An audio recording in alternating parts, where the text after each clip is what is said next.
Hello, hello, and I am here in La Jolla, California. I'm sure you can hear my sea lion friends making a big ruckus behind me. And this is an area that I come to every year, this time of year. This is pupping season for California sea lions.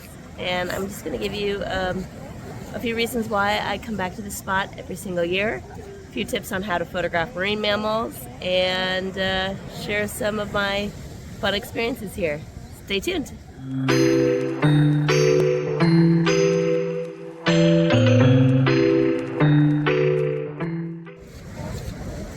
Hi, welcome back. So I moved to Southern California in 2014. One of the things that I wanted to do while I was here was document the marine mammals that live in La Jolla.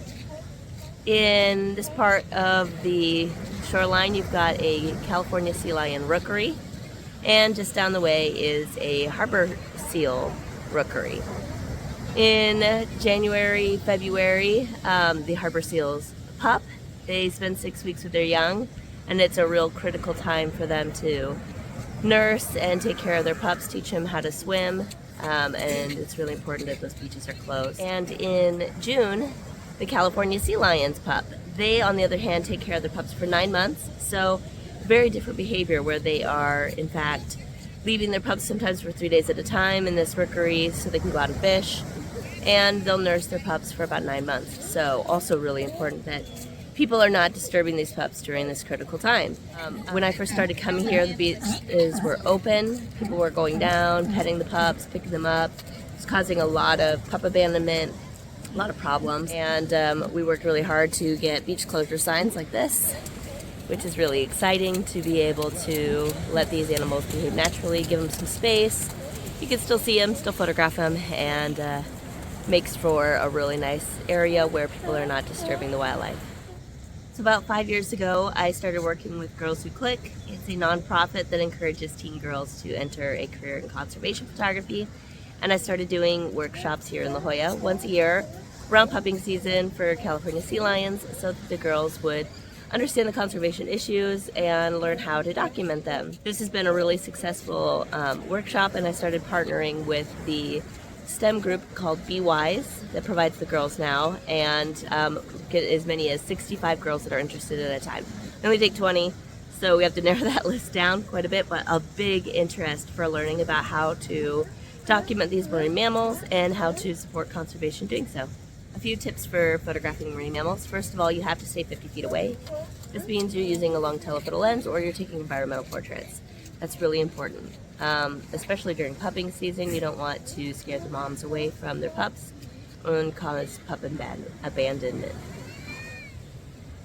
Another tip for photographing marine mammals is learn their behavior a bit. They do tend to look like just kind of rocks hanging out on the shoreline, but they do so much more. They spend a lot of time in the water. You can get in the water if it's a warm enough day. This is something that I love to do, to actually photograph them in the water, see them from their different perspective. Also look at them close up with the telephoto lens, as well as use a short lens to get environmental portraits. Try to come at different times a year and see if you can get different behaviors. Like in the winter time, the California sea lions like to surf. They're really cool behavior. Something they do just for fun, where they go out, catch the waves, and ride them back in. In pupping season, you're going to get the little ones, nursing behavior, which is great, and California sea lions really love to lay on top of each other. Get pictures of them on top of each other, solo, in the water, out of the water.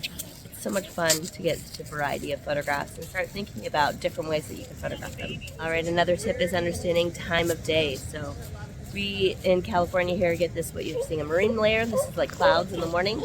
Typically that burns off, so morning you might be getting clouds. Sunset is actually going to set over the ocean, so you're going to get different pictures in the evening. They're going to be backlit, but you might get some pretty sunset colors. And midday is great for if you're going to get in the water. If you're going to go into scuba dive with them or snorkel with them, snorkeling usually is what I do, and you want that daylight coming down into the water. So getting a camera that can go underwater, getting some fun pictures is a really unique way of capturing them, and midday is always a really good time to do that. All right, so those are some of my tips for photographing marine mammals, why I come here, and I hope you make it out to California to visit these sea lions, harbor seals, and yeah, this is a place I love. I hope you get to see them someday too, and I will catch you next week. Thanks for watching. Don't forget to subscribe and click the bell so that you get notifications when these videos come out. See you next week.